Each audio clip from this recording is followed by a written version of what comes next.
everybody. Welcome to episode number 2 of the Prairie Lights podcast. My name is Matt. Joining me this evening is my co-host, Josh. I'm here. And a very special guest, straight out of California, correct? Is Christina Marie Leonard. Hi, guys. Where are you in California right now? I'm in Toluca Lake, so it's a little bit like north of Los Angeles. It's like by Burbank. It's studio area. It's like where they film the TV shows. Okay. I used to live in Redlands, California, so I'm fairly familiar with the Southern California area. But okay, cool. So we're going to be talking to Christina tonight about all sorts of different things, her filmmaking career, the things she's worked on, things she is working on, and talk about the Prairie Lights Film Festival and the film that's screening there, which is Food Junkie, which is a short film. Very cool. But we have a couple house cleaning items that we just want to mention off the top. The Prairie Lights podcast archives are now going to be found at the prairielightsfilmfest.com.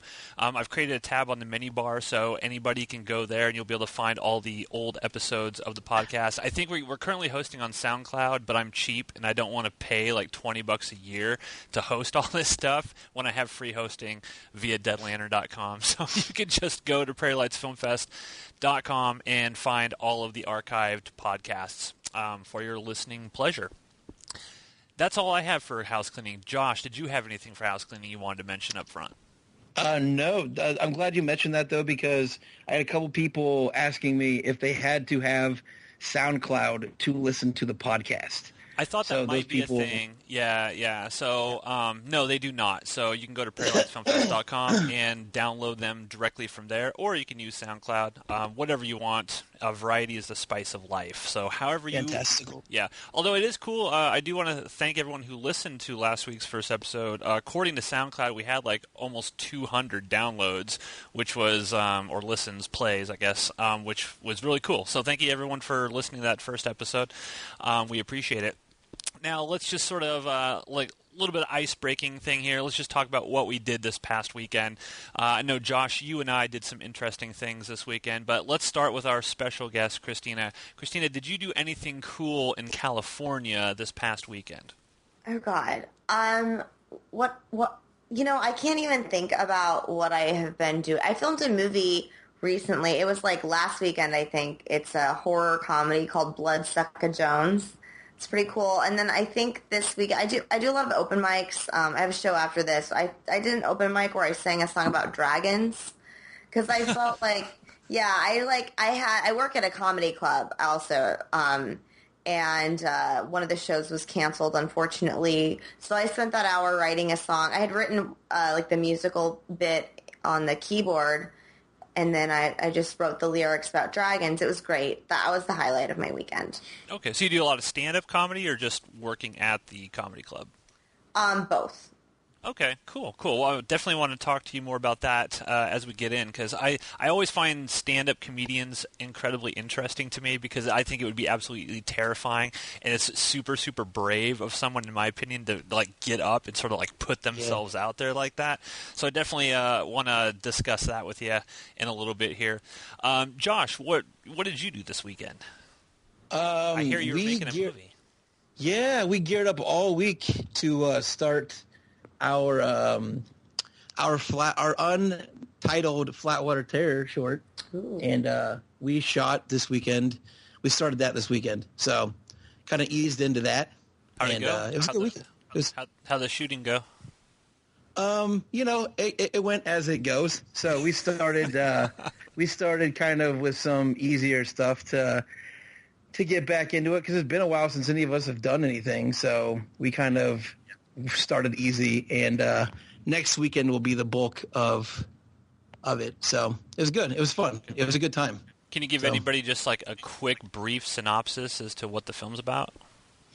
Yeah, it's about a vampire who works in an overnight, an all-night video store, and a girl that kind of is new in town, and she kind of is attracted to this vampire, and she they have a little bit of a back and forth, and they decide to go out. and fun things happen. So yeah, don't spoil that's anything. About it. I love no spoilers. Love vampires. So it's a good time though. It was fun, and it's a horror comedy which I don't ever touch. So it was new for me. So cool, it's fun. Cool. Yeah, and that's of course be part of Flatwater Terrors Volume 2. And part of that project as well is I actually crewed on a film this past weekend. Now, I actually have not crewed on any movie since April of 2015 when I was I was basically when Mark Timian and I were finishing the Isabel prologue, and then that was the last time I filmed. So it's been over a year since I've been part of any sort of production whatsoever. And Pete O'Brien, who's a filmmaker here, who's doing a short film based on a script I had written for the Flatwater Terrors Volume 2 project, needed an extra set of hands and begged me, will you please come out in the 100-degree heat in Nebraska summer outside in a wooded area, which it was pretty miserable with all the bugs. Yeah. But I think we got some cool stuff, and it looks pretty cool. I ran sound, I did lighting stuff, and I wiggled a bunch of monster tentacles around all night, and that was a good, fun time. So keep an eye out for that. We'll have more. And I think Pete is going to be coming on the show next month as well to talk about that stuff. So it was really, really cool. Cool time. So, but with that, I just want to point out one more thing. Remember, Flatwater Terrors Volume 1, the Blu-ray release party is going to be held at the Alamo Drafthouse in Omaha on Friday, July 29th. So we actually have the Blu-rays done. I actually got it from DJ in the mail yesterday. I tested it. Works perfectly fine. Everything's good to go. So I'm going to send that out to be printed off tomorrow. And hopefully by the end of this week, I will have the actual Blu-rays ready to go. And all proceeds from the Blu-ray sales at the fundraiser at Alamo are donated to Nebraska Independent Film Projects as well as the Eastern Nebraska Film Office. So, and we'll be promoting that heavily as we get closer to July 29th. We're still a month and a half away, but definitely come out because it's going to be a fun time, everybody. So now let's show us all about our special guest, Christina Marie Leonard. So now, Christina, for those who don't know who you are, do you have like just a bio? Like, who are you? What are you all about? Tell us a little bit about yourself. Okay, so I know you guys because I'm from Omaha, Nebraska. I went to school in Lincoln for theater. I did plays all throughout high school and middle school and at the Rose Theater and whatnot, and did a lot of independent films. You guys and the Nebraska Independent Film Projects were really inspiring to me. So moved out here to LA after college graduation, and ever since then I've been doing the independent film thing. Like, I got cast in a web series called Riley Rewind when I first moved here, so that was like a good jump start. I got SAG-AFTRA through that, and it was on Netflix for, I think it's still on Netflix, and that inspired me to start making my own work, because the girl that made that, Anna Akana is her name, she's really doing great things. She's in a lot of movies now, and she was the lead actress. She wrote it, and it turned out really cool, and long story short, I was like, I have these ideas I want to create. So I started, I had written a short that I tried to do in Nebraska, and you live and you learn. My first one was okay. So I started doing stand-up because that was a lot of creating your own content, writing my own stuff. And then the last few things I've had have been Food Junkie, which will be showing at Prairie Lights. I had another short film before that, and then a web series that involved a lot of other Nebraskans too. Awesome. Yeah. Now, one question that I always have to ask is, Josh and I have both worked with many, many different types of actors over the years, and I've always wondered, since you come from a theatrical background, working in the theater, what do you see as the main differences between acting in a theater setting as opposed to acting in front of a camera? Because I've always run into people who seem to have a difficult time adjusting to the differences, and I'm curious as to sort of what you think of theatrical versus cinema acting. Yeah, well, that was a huge thing for me. So I'm really excited that you asked that question. And there's a lot of times where I think of college theater, and I'm like, 4 years, you have to be 19 to succeed in Hollywood, and if you're over 30, you may as well be gray-haired and dead. And I'm like, I wasted 4 years. But the truth is, I learned a lot at the University of Nebraska-Lincoln, and I remember asking Judy Hart that question, one of the teachers there, and I was like, do I have to choose theater or film? And because she was a woman that acted in a lot of the thesis films, and she did independent films, and I think she was in About Schmidt, and so I was like, you can do it, obviously. It must be possible, and she said, you can do it, you just have to be very conscious of what platform you're doing. And then later in an acting for film class, because I had thought, I was like, okay, so she made it clear that it was possible, but you have to be conscious of where you are, you have to be aware. And then I was like, okay, and in my head I was like, okay, so that means that film is small, smaller like gestures, smaller facial. This is what I thought at first. And then, and theater was big, arms moving around, and like, everything is just wild and crazy. And then I realized in an acting for film class in later on in college, Carrie Lee Patterson was teaching this class, and it was all about frame and be aware of what the frame is that you're in. So if you're in a close-up, especially if you're in an extreme close-up, which, as you guys know, like you hardly ever do ECUs really, unless it's maybe like, like you need to show something that's happening, reaction in their eye to the explosion. That's, I don't know. But if it's like a really close-up, yeah, you don't want to be like jerking your head around, and maybe if it's like, you're just watching the emotion in your eyes, to be more subtle.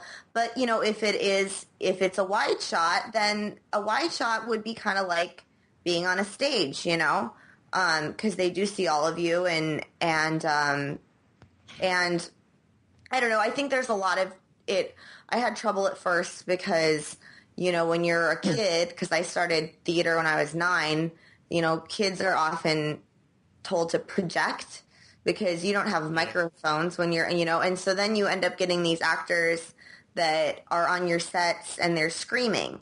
And it's a love scene, and it's not intimate anymore because they're projecting, I'm sure. And but that would be a great basis for a comedy right there. That would be so funny. I want to write that, unless you guys write it, and that's cool. One of us has to write that. But so, I feel like genre is important too. If you are in a loud, rambunctious comedy, then maybe you don't have to be so subtle about things.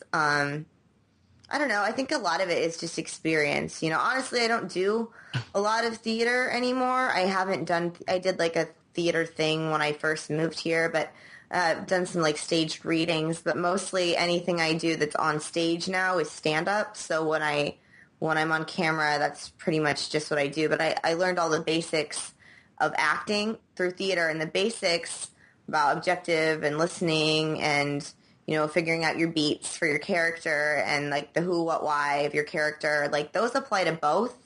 So the basics apply to both. So I think it's still good to learn theater, but just don't get stuck in those habits that are specific to theater and blocking and projecting, Yeah, that's what I've always run into. Is like the projection thing is the biggest thing, because I think that it's really great to have a background in theater, to have some of that formal training that you can bring to the cinematic world. But for me personally, especially around Nebraska, it's always been like like you said, if I'm doing a close-up, it's like you don't need to project to someone in row 20. I mean, you got to learn to sort of just tone it down a little bit. But yeah, it's really interesting. Do you prefer theater or film, if you had to choose just one? Oh, definitely film. That's why I went to UNL, because I wanted to go to UCLA, and it was out of state, so it was more expensive. And I ended up going to UNL because, according to my dad, they have the exact same curriculum, Christina. And there's a difference. You're not in Los Angeles. You can't audition for movies in Nebraska. So, well, you can, because thanks to you guys, there's an opportunities to act in movies, But I did go to UNL because they had a film program there, and I saw some of the thesis films that were shown on like the orientation day, and I was like, oh, these came out pretty good. Like, they're legit, you know. So I basically went to school there, like not giving two, can I swear on this podcast? Yeah, go for it. Yeah, like not giving two shits if I got cast in a main stage production, because all I wanted to do was the student thesis films and the independent films around town, yet I was extremely resentful when I didn't get into the main stage productions because, you know, I do still want it all. Yeah, well, cool. You see a difference also in Christina in the rehearsal time as well, don't you? Like when in theater you rehearse for like a month, 4 or 5 weeks, and you get pretty much no rehearsal time for film out there, do you? Right. You know, they're like, it's usually just, sometimes you'll have table reads, you know, so you can hear everybody, and then you'll rehearse it before you film it. Like you'll do a walkthrough, you know. Yeah. But it's not really common. There's like some shorter films that are like independent short films. Like if a director's style is a certain way, he'll have a day of rehearsal, you know. But since I have that gets tricky when you're in SAG and like union paydays and stuff like that, because I have a friend that is in something that's union, and they wanted to have a rehearsal, and it was like a negotiation thing where he had to talk to his manager and like, are we being paid for the rehearsal? So I think that's part of why in Los Angeles with the filmmaking and TVs, they don't have rehearsals, because that's just more time you have to pay people. Interesting. So I think, and also, you know, depending on what you're shooting, the turnaround is a lot quicker too. You know, you don't always have time for it. Like, I've never done a soap opera, but my acting teacher does a lot of soap operas, and they don't rehearse at all. You know, that's why people always make fun of soap opera actors, because they're not very good, but it's really just because they literally have no time. Like, I don't even know if they get a walkthrough, you know, where I was saying, wow. like, you do the scene. I think they get like one, and that's all. And then if you shoot it and the first take, they just use it. Like, at least, I guess the good thing, I feel like I'm rambling now, but I just thought of a new thing that's important. Because even though you don't have a lot of rehearsals, maybe like 1 or 2 walkthroughs, you do get to read, like, you get multiple takes. So, you know, whereas with theater, you have your show, you know, maybe you have like 3 or 4 shows on a weekend. And if those, or if it's, you know, your thesis project in college and it's a one-time thing, you know, and if it doesn't go the way you want, well, then sucks for you, you know? Yeah. But if you go up in theater too, you're screwed. Yeah.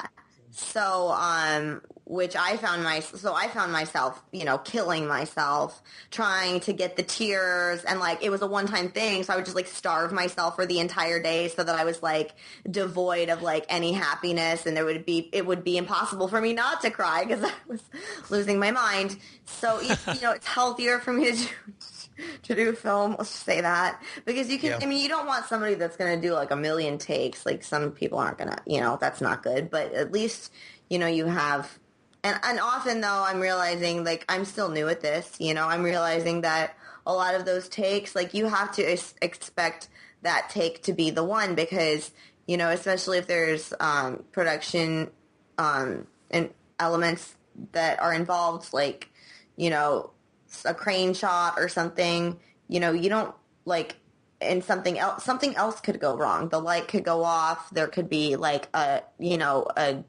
tree trimmer that goes on. And if that thing ruins a take, that's one take you can't use because of the outside factor number one. And then, you know, someone's cell phone goes off, or I don't know, like the sound isn't working or something that's just a mere accident. That's ruined shot number 2. You don't want ruined shot number 3 to be because you mess up your line. Yeah. So, like, I don't know. I try to just assume that it's still like theater and it's still your one time, you know? Yeah, I always go by, like, sort of, I have this sort of personal rule. Like, I'm very notorious for doing lots of takes, but not because I think the actors are doing terrible, but just because I like to get lots and lots of angles of everything. So when I go into the editing room, I have the maximum amount of flexibility that I'm able to actually make the film, because I'm always sort of thinking, what would I do in the editing room as I'm shooting this? And I've always noticed as I'm going through, like, we might do 7 takes with like 4 or 5 different angles, and I always notice that you check take like from 4 and on, because those performances always seem to be the best ones, because the actors had an opportunity to sort of like alter and change and, deliver the line a little bit better than that first or second time they do it. And I think that's a lot of the times it's because, we don't have, at least the micro-budget filmmakers around here, we don't have a lot of time to, go into preparation of read-throughs and scripts and, and having all that available to them. So I like giving the actors the opportunity to have more takes, especially in a micro-budget realm, because I do think that it sort of enhances, like, I sort of view the director as it's the director's responsibility to make sure the actors put the best performance possible out there. So I don't really view actors like, well, you got to come to set and you better know everything you need to know. It's sort of like, the director needs to sort of make sure that what gets on the screen is something the actors are proud of, in my opinion. I don't know, Josh, do you have any different take on that?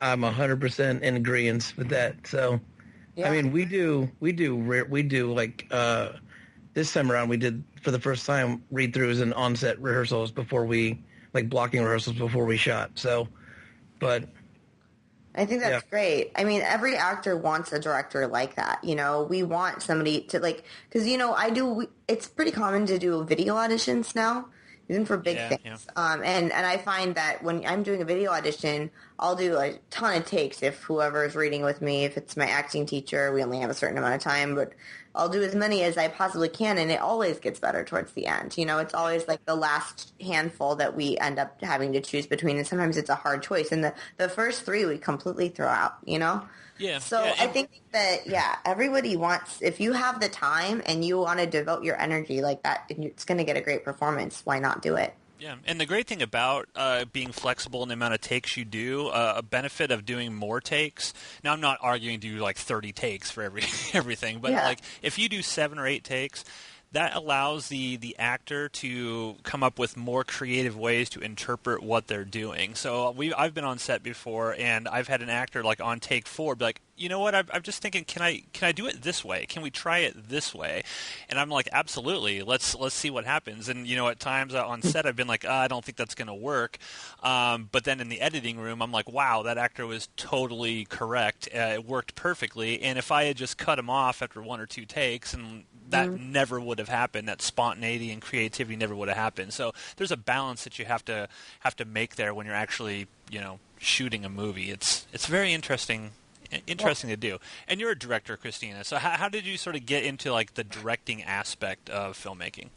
Well, I actually didn't direct Loch Ness because since I was already producing it, one of the producers, and we ended up shooting a lot of it at my house, and I had directed, I guess Food Junkie was after Loch Ness, but I had directed that short film that I did in Nebraska, and I didn't act in it, and then I don't know, I just felt like I really wanted to make sure that I was focusing on acting, and I didn't want to be worrying about everything else. So we had multiple directors for that. That like I kind of sort of handpicked, I guess, and with Bravery and Stupidity, that was the short that I did in Nebraska that I directed, and that was, I guess it started with directing, but it sort of morphed to writing and producing. And like I really actually hate producing. The only reason that I produce is because like I want to create things, and I don't like, it's just impossible to not. I've found. Yeah. Like just kind of got to get out and do it yourself and make sure it all happens. Exactly. And so but it, like, wanting to create and not just act did start with directing. And I think it was, I don't even know, like, I think it was, I was in college, and I was a senior in college, and it was around the time that I was like, fuck this, I want to move to LA. I'd already dropped out of school. I dropped out the first week of my senior year because I had had enough and I wanted to move away, and I was like, screw this theater. I got cast in something where I had one line, and at the time I had to turn down an independent movie in order to do this play that had one line because it was a UNL main stage play and we had to take it, and like it would conflict time-wise, which that was a problem for a lot of people. And but like it's like that with a lot of college theater programs. And so I went for a jog, and like halfway through my jog, I like got this epiphany that I needed to drop out and move away, and I had no money to do it. And like, I was like, I got this. And I went and I talked to my teachers and my parents, and I like explained it all in this wonderful, well-proposed monologue of why I was doing this and why it was right. And then went home, and everyone was like, well, we're cutting you off. And my roommate was like, yeah, I'm not going to just get a roommate from Craigslist. You have to keep paying your rent. I don't care if you're living in LA. You're paying rent in LA and Nebraska. Oh, geez. And then everyone was like, we're disappointed in you. And I realized that I would have to get a second job it would take me, like, I wouldn't be able to move to LA. I would just be in Nebraska, not going to school. And so I, like, told everyone that I had this epiphany that I needed to stay in college. And around that time, I was like, wow, I obviously am not happy, though. Obviously, I'm not, Right. So I need to do something to change that. And so I guess just being in all these films, like, I wanted to create my own. And I know. It was... wow, I'm really glad that you asked this because I completely forgot why I even wrote that movie. It was about me dropping out of school and like trying to move away and being like disillusioned with this industry and like whether or not I had any strengths at all. And I kind of made it into a drama, and writing it was very cathartic and like putting it together, and it didn't really come out like the way that I felt that I wanted to put out into the universe in this film didn't come through. Like, it was just sort of flat, in my opinion. Like, the actors were good and everything, but just the way that I wrote it, like, coming out, it didn't really work. And I think that that's why comedy works better for me to tell a story. Yeah. But it's basically, like, it wasn't... I realize now it wasn't just, like, to start directing. It was to tell stories. Like, I just... like, sometimes I'm compelled to tell a story, and then every time I am, like, producing as hell, I'm never going to do it again, then something else in life compels me to share that.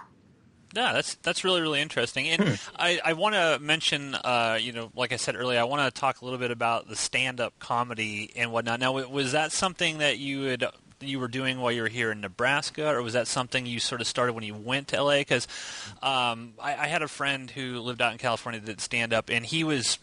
he was actually sort of like someone, like an introverted person. Like, I knew him as an introverted person, and I could never imagine that he would actually get on a stage in front of people and do it. But then he finally did it, and, like, he changed. He was, like, a totally different person. It was, like, sort of that cathartic, like, I'm just releasing all of this crap that's in my head.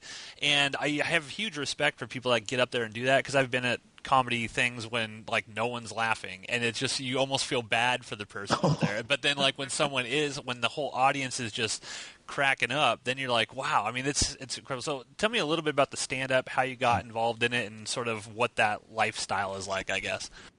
Well, I remember when I was in college, there were some people like Christian Stokes and Joe Choi were friends of mine that did stand-up, and they had a stand-up night at the Temple building, and I remember being like, oh, that would be cool, but like I'm a dramatic actress. Like, I'm the girl that you have cry in your movies when you need someone to like have a drug addiction character, And I just never thought that was really me. It wasn't really until I had that sort of breakdown my senior year that on the way to LA, I was taking a trip to LA. So I think part of the reason that I was so like wanting to get away is I would always go to LA and like take acting classes over the summer, and then I'd come back and be like, wow, This is so much better than Nebraska.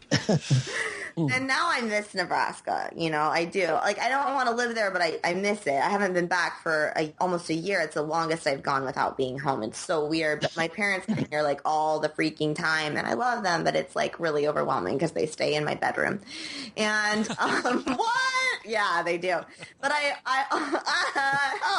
help. This is a call for help. That's the whole point of me being in this podcast. I feel like that's what this podcast is turning into. Like, this is a cry for help. Oh, no. But so I was on the plane on one of my trips to California, and I was reading one of Chelsea Handler's books, and I was like, oh my God, she's so funny. Like, I was so depressed in reading her books. I was like I felt great, and in a completely unhealthy way. And I started writing my own stand-up on the plane. So I started writing stand-up, but I was like, I'll never perform this. I'm just writing it. And then around 6 months living in LA, I had like another sort of, after like being cast in Riley Rewind, the Netflix web series, that was a good thing, and I got a job, was all good stuff. And then I went back home, came back here, shit went to hell, and I had no job. I was like not getting any auditions anymore. And I was on one of their, it's like acting websites, like LA Casting is in one of them, and you have your headshots up there, and you have your reel and your resume and everything, and people can like, the casting directors can scroll through there, and they don't cast for like major TV shows. Through that, you have to have an agent or manager submit you, and they have their own site or their own like version of that site that they can go through. But one of the things on there was looking for actors that had improv experience, and they're females and they're funny. And I had taken UCB already, and I was like, okay, well, I seem to qualify, and I guess I've hit bottom here, so I might as well try stand-up comedy. And, so I got hooked up with this guy. He gave me lessons and private lessons, a couple of private lessons. I did a show at this weird small club on Melrose, and then the next show was at the Comedy Store. And I did a couple shows like once a month, and didn't really try to get better for that first year because I was still focusing on acting, and things did get better with the acting, and that's when I started writing Loch Ness, but after about a year, I started doing open mics, and I started making friends that would give me ideas and help me out. And they're like, this is how you actually, get better as a comedian, and this is how you do it. And so now I work at a comedy club, and I have people help me out all the time, and it's like a great connection. Love it. How much of your stand-up is based on, is it even based on improv, Christina? No, well, I still do improv, but like that's a separate thing for me. My stand-up is written. Like, I don't always like physically write it out with a pen, but it's planned. Like, I'll record it, like my thoughts, or I'll sometimes record the set on my phone, like on a voice thing. I do improv when I'm doing crowd work. Like, sometimes I've been doing a lot of bar shows lately, and people will get rowdy, and sometimes they'll talk during your set, and you could choose to ignore them and just continue to say what you were going to say anyway, and your regular planned jokes to no avail. Or what I've just started doing, which is apparently like a good thing to do, is to just address them and sort of just improv with that person or with the crowd. So that tends to happen in a situation like that, but usually it's like planned jokes that I have. The reason I asked that was because watching it seemed like there's a lot of space for improv when you did Loch Ness, because you wrote Loch Ness, right? Correct. Did you leave a lot of open space for improv in there with those guys? Not really, but I didn't really want to make it super dialogue heavy because it was a comedy, and I know with film it's better to have it be more visual rather than more languagey. Like with theater, it's more word driven.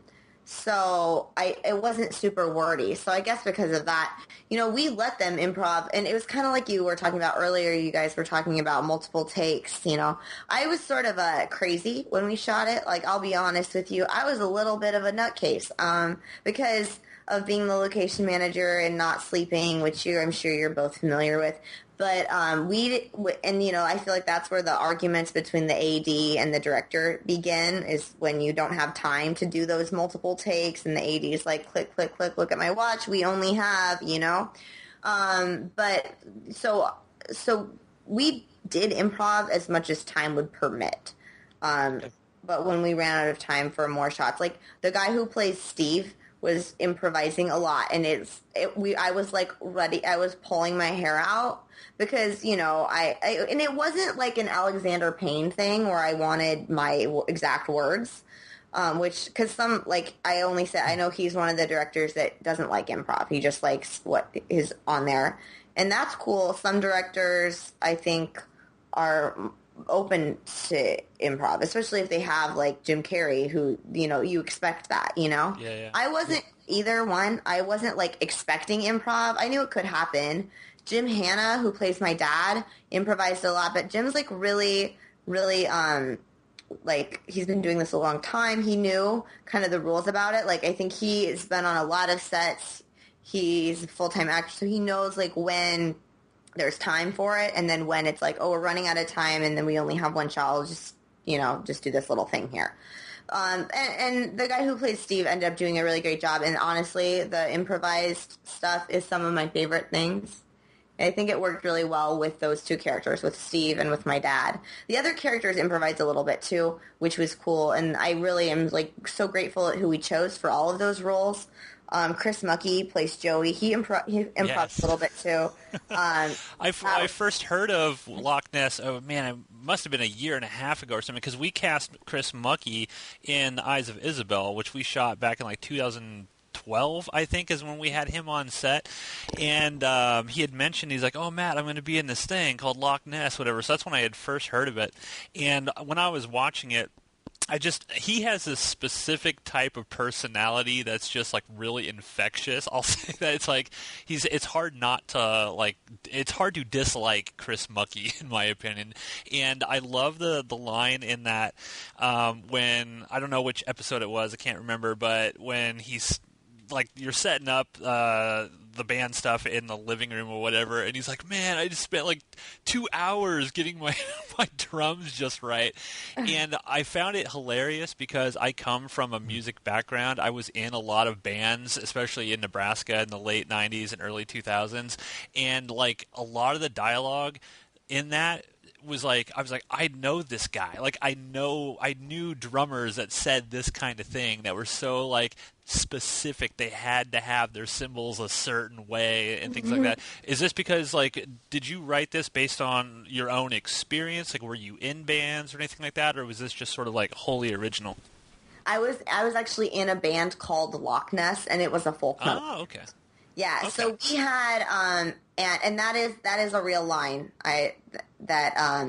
He did not improvise that. However, you're right. It is, that role does fit Chris great. And you know, talking to you guys, I'm remembering a lot of things because I wrote it we filmed it a while ago. It took a little longer, much longer than I had hoped, but I'm happy with the product, so that's good. But I wrote it even longer ago, and the first draft. So we did have a drummer, and his name's Billy, and there are similarities to him and Joey, but it's definitely, the Joey character is a lot more diverse. Like, it's not like a, caricature of our real drummer Billy, and this is why, because when I wrote the first episode, it was like a short little episode, and I wanted to have a little table read of it, and I got some friends together here in LA, just not people I was really considering for the roles, but just people that would adequately read the parts and maybe were the right guy, girl, age range, etc. And Chris read for Joey and did such a good job that I was like, shit, I have all these other episodes to write, right? And all the characters, they have like a base, they have a root, and the root of the characters was all like my real band members. And maybe a stereotype of the stoner dude, maybe a stereotype of like the emo negative guy, or maybe whatever, this mom. But they're rooted in realness, and those roots stemmed outward into these trees of what the characters became. And Joey's character really took root into what Chris gave me in his first read-through. Like, the energy that he put into that character stuck with me. Even though I had probably had 7 glasses of wine during our initial table read, I somehow remembered that.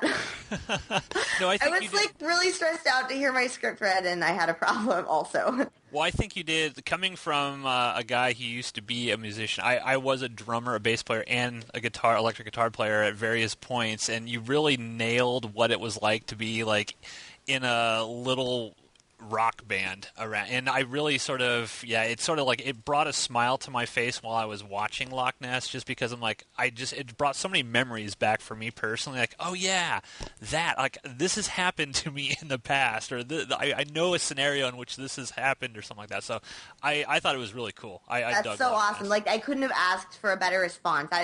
That is the response and the emotion that I want to evoke from people. I watched all these things growing up, like Detroit Rock City and Freaks and Geeks and Dazed and Confused, and like that is, Empire Records and being in a band myself, like that's that, nostalgia, and sometimes those times were disasters for us, right? But we remember them so fondly. Yeah.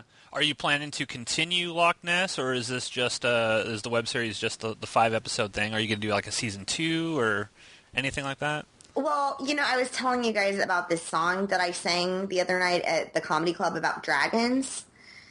So I think that's how we started this whole thing off. And that I decided that I am going to like write some folk metal songs for in case season 2 happens, because I do have almost all of a season 2 written, just kind of there hanging out. Maybe it'll happen, maybe it won't, like I always feel like it can't hurt to write anything, and not promising the world a season 2, but we'll see what happens. Okay, cool. Well, let's segue into Food Junkie, the film that's going to be screening at the Prairie Lights Film Festival this October 8th, I believe, is when we have it on the schedule. So tell us a little bit about Food Junkie. Like, how did this sort of come to be? What was sort of like the reason why you made this short film, and what's it all about? Yeah, well, I always have roommate problems, and it's true. Like, I like to take a lot. Like I told you with Bravery and Stupidity, my first dramatic film that sort of didn't really evoke what emotions I wanted it to evoke. I realized that to turn something serious into something funny is kind of the way to go, and what's always worked for me as an audience as well. Like, you guys are doing horror comedy coming up, and like horror comedy, like I love it because it's funny and it makes light of things that are horrible, and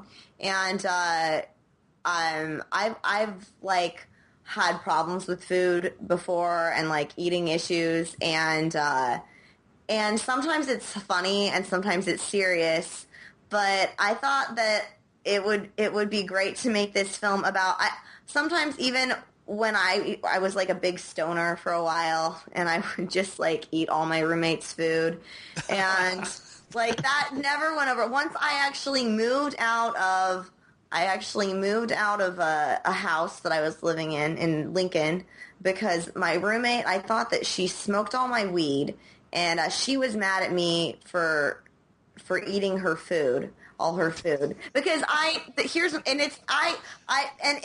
a scene in Food Junkie where she's like, "Oh, you have," or I'm like, "You can have some of my celery," because I try to be healthy, and the way that I am healthy, I live in LA. My parents like are super healthy. My dad taught me to weightlift as a kid, well, a teenager, but so I know what to do, but my mind doesn't want to do it. So I force myself to like only have healthy food in the house, but when I have roommates, they have unhealthy food. So especially if you're high, you're not gonna be like, "Oh, a cucumber."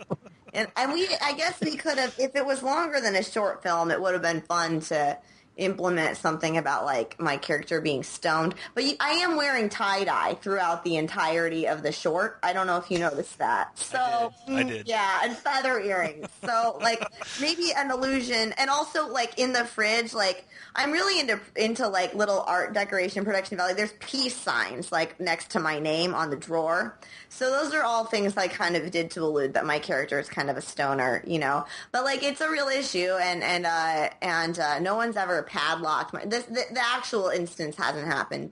And then another reason that it was a short, because I think like with all like talking about this, like this could be a much bigger idea, the whole like food junkie.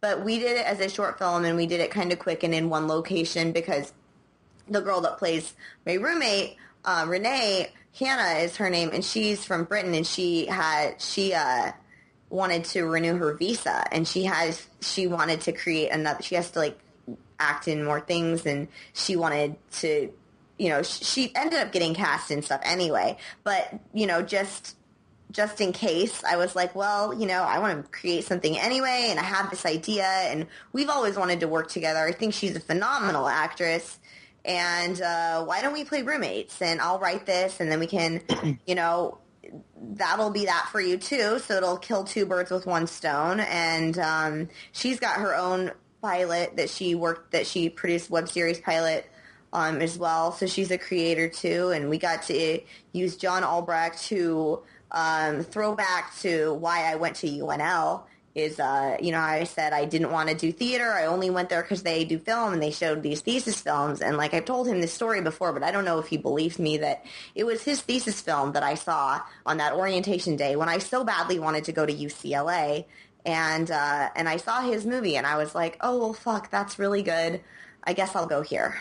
And so to have him, he had just gotten a Red camera, and he wanted to shoot something on it, and he shot this for me. And it was like the most fantastic thing to be able to work with somebody that I really have respected since my first day of even orientation at college. And we had Kyle McLean doing sound, and he did sound and post sound for Loch Ness. So that was like a great relationship to maintain. I just couldn't be more grateful. Cool. I have another question, but Josh, I wanted to make sure if you had something you wanted to ask, you could jump in here. Shoot. Go. I got nothing now. Oh, he's got nothing. Just keep talking. I'm kind of curious, and we will wrap this up real quick because I know you're busy and you got stuff to do, and I don't want to keep you from all that fun you'll have in L.A. tonight. But I'm curious, here in Nebraska, sort of like the micro-budget filmmaking scene, sort of raising funds to do these sorts of like movies is tough on a lot of people. Whether some people go to Kickstarter, other people, just try to save some money. Other people like literally make things with no money. They might just say, hey, they have a friend that's got a camera. Based on your experience of making sort of these movies out in California, how different is that sort of scene and the ability to make a movie out there as compared to Nebraska? Is it easier because there is more people out there willing to do stuff? Is it more difficult? Do you need to raise more funds for these types of movies? Like, can you explain any differences or similarities between the two scenes? Well, I definitely wouldn't say that I'm an authority on comparing the two, only because I've never tried to raise money in Nebraska for a lengthy production like Loch Ness. Now, short films and Loch Ness is like about 35 minutes altogether. So it's like the length of like a longer short or like a pilot, not a feature, but definitely more than like Food Junkie was, I think, like 5 minutes. We shot that in a day, So we didn't raise any money for that. I had saved money so that I could, I did pay people a little bit, and we had some like craft, some food and some stuff we had to buy. It was really low budget, But for something that you're going to have multiple days on set and different locations like Loch Ness and a crew, you obviously need an insurance and stuff like that. And there's things maybe we could have done to save money, but we tried to be as bare minimum as we could, and we still needed a lot because, I think a major thing is that people in LA, a lot of the actors have other jobs. Like a lot of actors are waiters, or they like drive for Postmates or something like that, or Lyft or whatnot.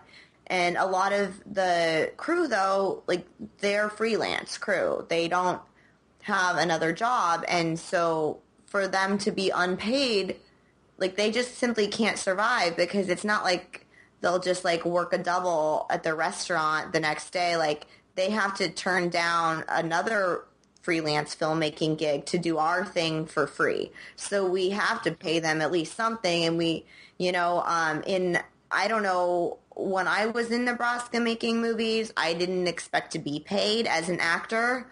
and I don't know if the crew expected to be paid, but I was under the impression, and I was happy to simply work on a film production because it was rare to have a production, and if it was good quality, I didn't care that I wasn't being paid because I was just grateful to be working on a production, and I that wasn't my source of income, my expected income. Like I knew that wasn't, you know what I mean? Yeah. So I don't know what it's like there now, and I don't know how that goes, but I know a lot of and if people, it all depends on like if people own their own equipment and if that equipment is covered by insurance by the person that owns the equipment, or if you're renting it and then you have to also pay for the insurance.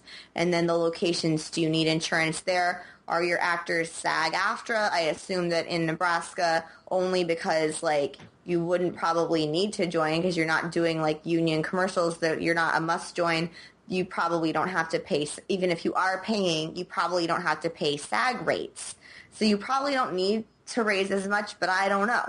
I haven't tried it. I do know that we were able to successfully raise $10,000 for Loch Ness, and that was a good amount for us. It so far, like I think we budgeted about right, and it was hard though. Like it didn't just pop out of nowhere. Like I think people think, and we chose Kickstarter because with Indiegogo was another option that we thought of, but a lot of people, our experience, some of the producers had used it before or have been involved with projects that had used it before, and with Indiegogo, a lot of the backers will see that like, they've gotten a certain amount of money, so we don't have to donate because they already have $7,000 or whatever, because they can keep it. You can keep what you get. But with Kickstarter, you can't keep anything unless you get the full amount. And so we thought, people will want to keep donating and help us so that we get the full amount. Because the truth is, our goal was $10,000. With our budget, what we had budgeted and what we needed, even if we did like an Indiegogo and we raised $7,000, like we wouldn't have been able to make it. Like that's not enough. So we needed to do an all or nothing campaign for us. That's what we had to do. And it did work. I don't know if it would work every time. I don't know if it would work again. I've been involved in like pre-production on projects. Like maybe we'll do this with other people. We've discussed the potential of doing another Kickstarter, and I'm very hesitant to, because I don't think that a crowdfunding campaign is something to throw around loosely, because that's other people's money that you're messing with. We've gotten most of our rewards back to people. I'm really happy to say that. Like we have our posters that we still have some more people that need to sign our posters before we mail them to our backers. That's one of our rewards. But overall, like most of our rewards have been fulfilled, and that was something that we wanted to make sure we stood by. Because we are very grateful for these people and for our backers. Awesome. Well, I could talk to you all night because this has been a fantastic interview. I'm sure, Josh, you agree with that. But I know, this has been really, really great. But, of course, all good things must come to an end, and I know you've got some stuff that you got to get to. So I want to thank you for coming on the show for sure. But before we sort of wrap this up, let everyone know where can they go to see Loch Ness or Food Junkie, or what do you got coming up? Where can they find you and all the cool stuff you're doing? Yeah, well, you can see Loch Ness it's www.lochnesswebseries.com, or it's on YouTube at youtube.com/Loch Ness, the web series, and all 5 episodes. And Food Junkie, it'll be showing at the Prairie Lights Film Festival. It's online, but I don't know if you want them to watch it online or if you want them to wait to your festival, because I will wait to give out that information. But you're totally fine. It's totally up to the filmmaker. I've had filmmakers ask that to me in the past, and they're like, "Well, can we not show our movie?" Because there are lots of film festivals out there that are like exclusive. Like you can't show it until our film festival shows it. That's not us. We're very ours is just a showcase for Nebraska filmmakers. So if you want people to see Food Junkie now, feel free to throw that info out there. Okay, yeah. Well, then if you guys all want to watch it, you can go to my YouTube, Christina Marie Leonard. Just search for Christina Marie Leonard, and I have all my stand-up on there as well. Awesome. Yeah, and like she said, Food Junkie will be screening at the Prairie Lights Film Festival festival this October 7th, 8th, and 9th. You can go to prairielightsfilmfest.com right now, get a weekend pass. The weekend pass is $10. You get to see 40 Nebraska-made movies. You get access to all the Q&As. You get free popcorn, free soda, discounts at local restaurants. You can get a free DVD sampler in which Food Junkie is going to be one of the films that's on the free the DVD sampler that we're going to give away. So you can have a DVD copy of the movie if you like, all for $10. That's a great deal. And go buy your pass now. Anyone listening, just buy it now. Get it out of the way. Go. So, Josh, last week you said you'd be ready, so I am going to throw it to you to take us out. Thank you for joining us this week for the Prairie Lights Film Festival podcast episode 2. Thank you to Christina for joining us. Don't forget to check out the Prairie Lights Film Festival October 6th, 7th, and 8th in Grand Island at the historic Grand Theater. And thanks for joining us.